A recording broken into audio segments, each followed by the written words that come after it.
F1 formula গাড়ি চালানো সবার কাজ নয়, কারণ ফর্মুলা F1 গাড়ির ড্রাইভারের রিয়াকশন সময় 2 মিলি সেকেন্ড এবং এখনো পর্যন্ত সবচেয়ে বেশি রিয়াকশন সময় ছিল 40 মিলি সেকেন্ড।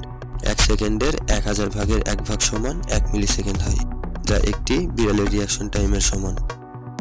ইনফরবিটের আজকের ভিডিওতে জানবো ফর্মুলা F1 রেসিং কার চালানোর চ্যালেঞ্জিং বাস্তবতা, গতি, প্রতিযোগিতা আর ঝুঁকির মাঝে কিভাবে একজন ড্রাইভার নিজের সীমা অতিক্রম করে মৃত্যুর ঝুঁকি নিয়ে কাজটি সম্পন্ন করে থাকে। তো চলুন শুরু করি আজকের ভিডিও।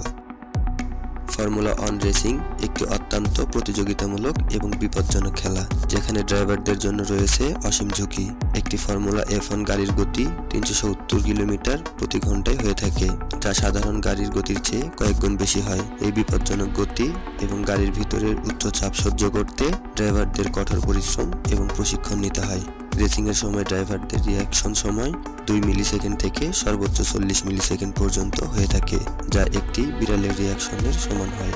এই সময় গাড়ির ভিতরের তাপমাত্রা প্রায় 50 ডিগ্রি সেলসিয়াস হয়ে থাকে। এমন সময় ড্রাইভারদের সামান্য পরিমাণ ভুলের জন্য প্রাণ চলে যেতে পারে। একটি ফর্মুলা 1 গাড়ির ঘূর্ণন করার সময় ড্রাইভারকে যে চাপ সহ্য করতে হয় তা সাধারণ মানুষের ধারণার বাইরে।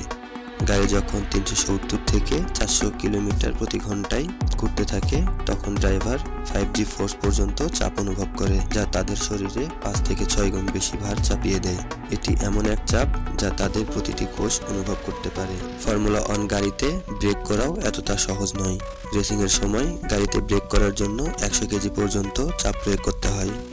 ফর্মুলা 1 রেসিংয়ের সবচেয়ে বড় ঝুঁকি অবশ্যই দুর্ঘটনা। 1950 সাল থেকে এখনো পর্যন্ত অসংখ্য ড্রাইভারের মৃত্যুর খবর পাওয়া গেছে। যদিও সুরক্ষা ব্যবস্থার উন্নতি হওয়ায় ড্রাইভারদের জীবন রক্ষা করা সহজতর হয়েছে, তবুও ফর্মুলা 1 রেসিং একটি ঝুঁকিপূর্ণ খেলা, আর তাই ফর্মুলা 1 গাড়ির ড্রাইভারদের অধিক বেতন দিয়ে রাখা হয়। একজন দক্ষ ড্রাইভারের বেতন বছরে প্রায় 10 মিলিয়ন থেকে 50 মিলিয়ন ডলার বা তারও বেশি হতে পারে। তো বন্ধুরা, আজকের মতো এই পর্যন্তই। ভিডিওর সম্পর্কে আপনার মূল্যবান মতামত কমেন্ট করতে ভুলবেন না। ভিডিওটি ভালো লাগলে একটি লাইক করুন এবং আপনার বন্ধুদের মাঝে শেয়ার করুন। ইনফরবিটের নতুন দর্শক হয়ে থাকলে চ্যানেলটি সাবস্ক্রাইব করে পাশেই থাকুন। যারা ফেসবুক থেকে দেখছেন, পেজটি ফলো করুন। এতক্ষণ সাথে থাকার জন্য ধন্যবাদ।